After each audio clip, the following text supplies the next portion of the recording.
What's up, guys? This is Coach Grant with First Down Training. And today we're going to be comparing and contrasting the routes from a five-star wide receiver to an NFL wide receiver. So I hope this video helps you guys out. Hope it could teach you a few new things. But also, fellas, if you are a quarterback or wide receiver and would like to train with us this offseason, we are coming out to 7 more states across the U.S. for 2-day-long QB and wide receiver camps. Next up on our camp tour, we'll be coming out to Boston. That camp is completely sold out, but then we'll be heading out to Cleveland, Ohio, Austin, Texas, Seattle, Washington, Newark, New Jersey, Denver, Colorado, and Los Angeles. So if you guys would like some more information on how you can sign up and attend to train with myself and my staff of coaches, check out that very first link in the description below. We'd love to have you out there, fellas. Let's get started with this video. So now we're going to be looking at some routes here from Jonte Cook, a 5-star wide receiver who committed to Texas. And then we're going to be looking at some routes, the exact same routes actually, from Justin Jefferson. So first example here is going to be this whip route from Cook. Now, the main thing I want to pay attention to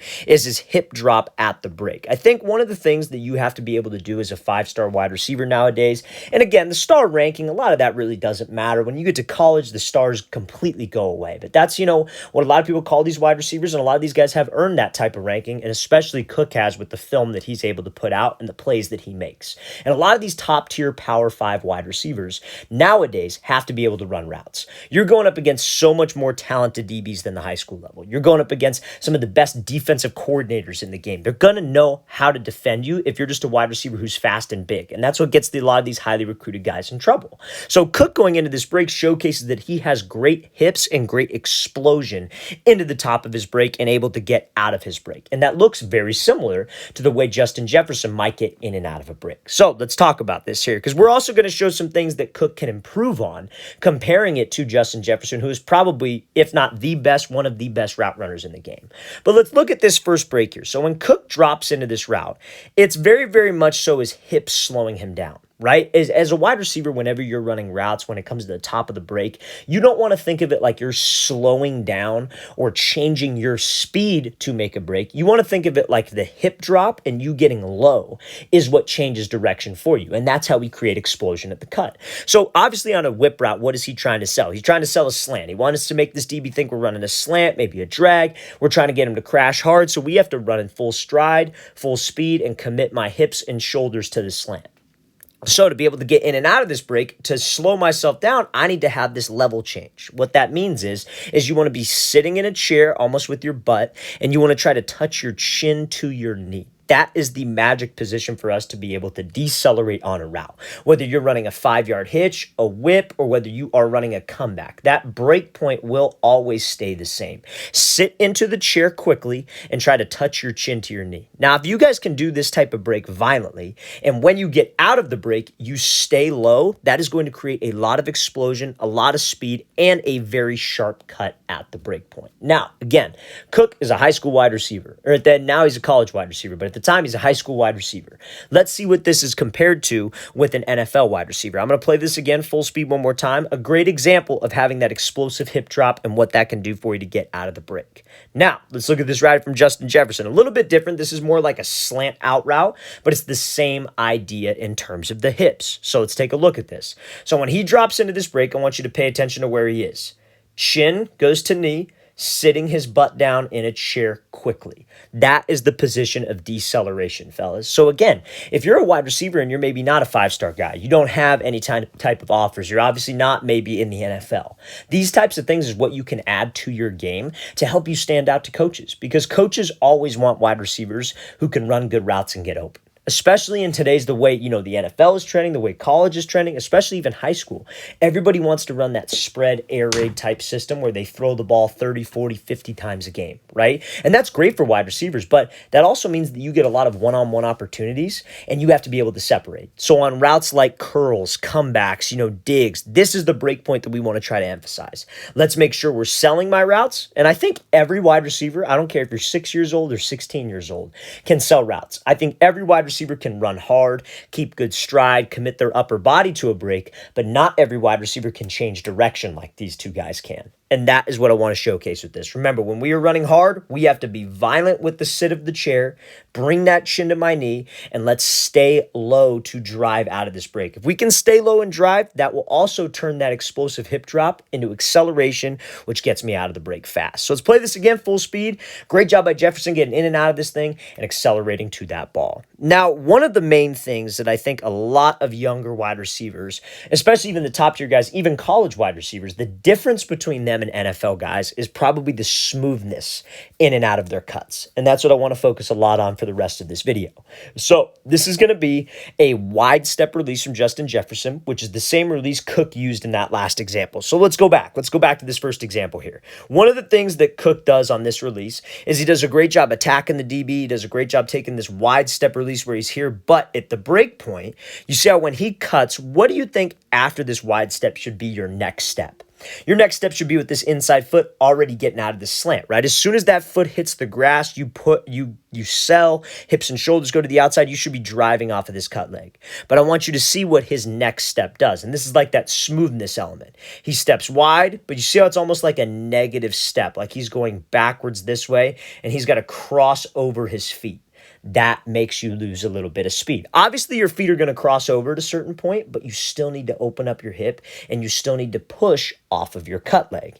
And we're going to show that on two specific cuts here in a second. But let's look at this press release here from Justin Jefferson.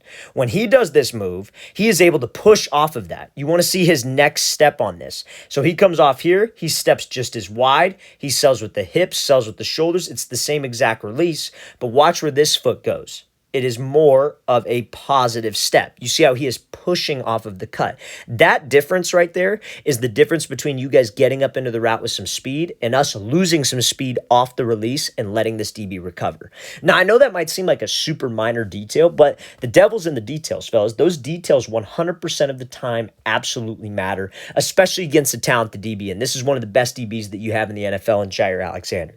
So that little difference right there is the speed difference. That's the smoothness that we talk about. So on your cuts, fellas, if you guys want to get out of breaks faster, whether it's a press release, as soon as you cut, you're being explosive, you're selling, etc. But that foot hits the ground, well, you're not just cutting to cut. We are cutting to push. You hit that ground and you should push off that middle inside arch of your foot to generate explosion and get you up into this release faster. So let's play this again, full speed one more time. Great job by Jefferson showcasing that speed, that smoothness out of his cuts. So now I want to talk about kind of the similar deal, but this is more at the top of the route now. So we're going to look at Cook, and he is doing a like kind of triple rocker step move. I heard somebody call this a Euro step the other day, and I actually like that name of this. So however you guys want to think of it, but let's talk about this. So he comes off here and he hits him with this 1, 2, 3. Now Cook gets a little bit stuck on his break, right? When he hits that last step, he goes 1, 2, and then on the last cut, I want you to see, where does he strike the ground with first?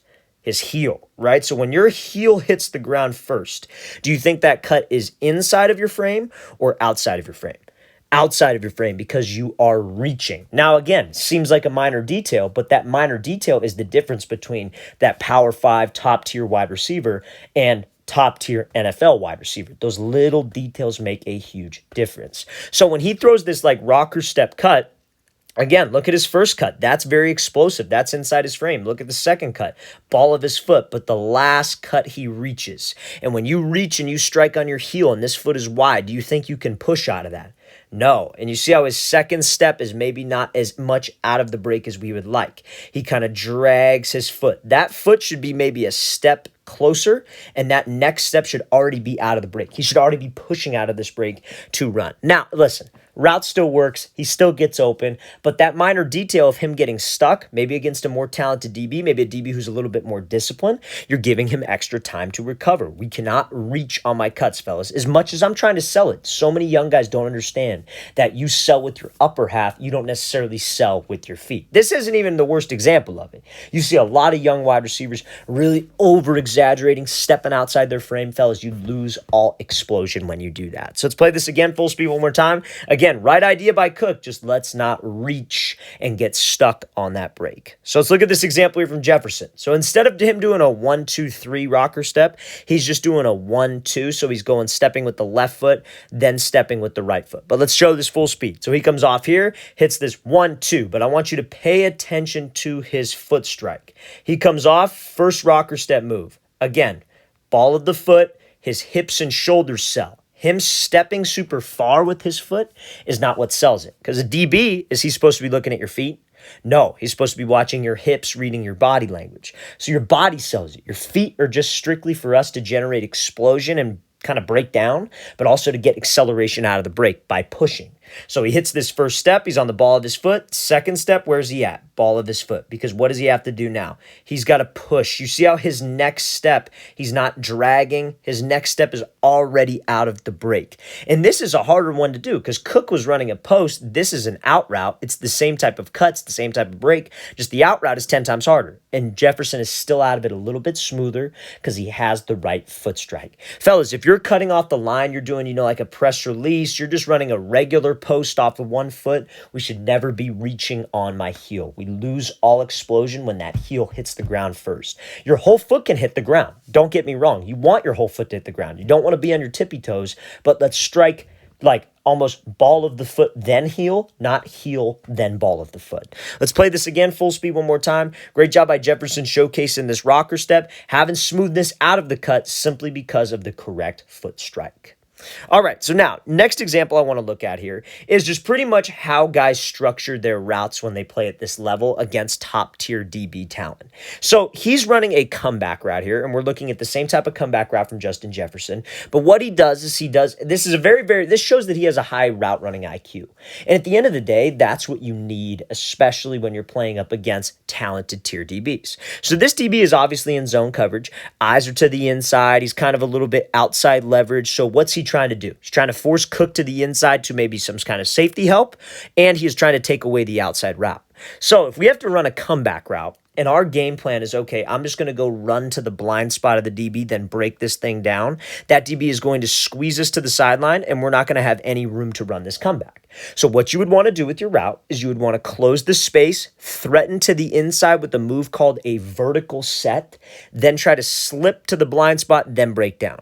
But you don't want to go to the blind spot right away because you won't have enough space. So if you do this and use that vertical set, that's having a high route running IQ. So let's play this full speed. Let's watch what he does here. Gives a move, gets to the blind spot, and gives himself space for the quarterback to throw him open. That is a top tier route there. Now, before he drops his hips though, he kind of changes his speed. And that's the difference in the two routes that we're going to show because we're showing Justin Jefferson run this exact same route. So he comes off here, slows himself down, then drops his hips into the break. Now, that change of speed no longer threatens that DB with the 9, which is the whole reason we closed space and did that vertical set in the first place. So let's play this clip here from Justin Jefferson. Same type of coverage, zone, outside leverage. Let's watch how he runs this route. He closes space, vertical set, blind spot, but the only difference is that his hips slow him down. He doesn't slow his speed. So again, he runs the route the exact same way. And fellas, all of these top tier guys, they're very efficient in what they do. They do not try to do the fancy stuff. They do not try to do the complicated stuff. And they don't just force the route. They know how to set up routes, and that is something that you guys have to learn. So he's making this route look like a fade. How would he run a fade against this outside leverage zone? You would close space, hard fake inside, and slip behind. Let's make it look the same. He closes space, hard fake inside, slips behind, but he doesn't change his speed. He keeps the speed, and he lets the hip drop slow him down. Very similar to that whip route that we talked about in the very beginning. The hips slow him down, the hips make him decelerate, and that's going to get a separation. Because when you change speeds, DB changes speeds. We don't change speed, and it's just my hips that get me out. I'm violent with my hips. I drop to that chair position, chin to knee. I stay low, and I could drive out. Because you gave yourself space, you should be able to separate. So that's a great job there by both wide receivers setting up this DB and zone coverage. And again, you see the similarities and you see the differences in these two examples. That's what you want to try to learn from this, fellas. There's again, those top tier five-star guys are great guys to learn from. A lot of them have great film and at the very, very top of the high school game, but there are still always places that you can get better. So many wide receivers think, like I've heard it before, like, well, I got the route running down. It's like, I don't think you do, because there's always some aspects that you can get better at, even those top tier 5-star guys. All right, fellas, really want to thank you for watching. Really appreciate it. If you have any questions at all, don't hesitate to leave those in the comment section below. Always appreciate the feedback. It's always great to hear from you guys. And again, fellas, if you'd like to come out and train with us in 7 more states this offseason, check out that very first link in the description below. We'd love to get you out there. I'll see you guys next time.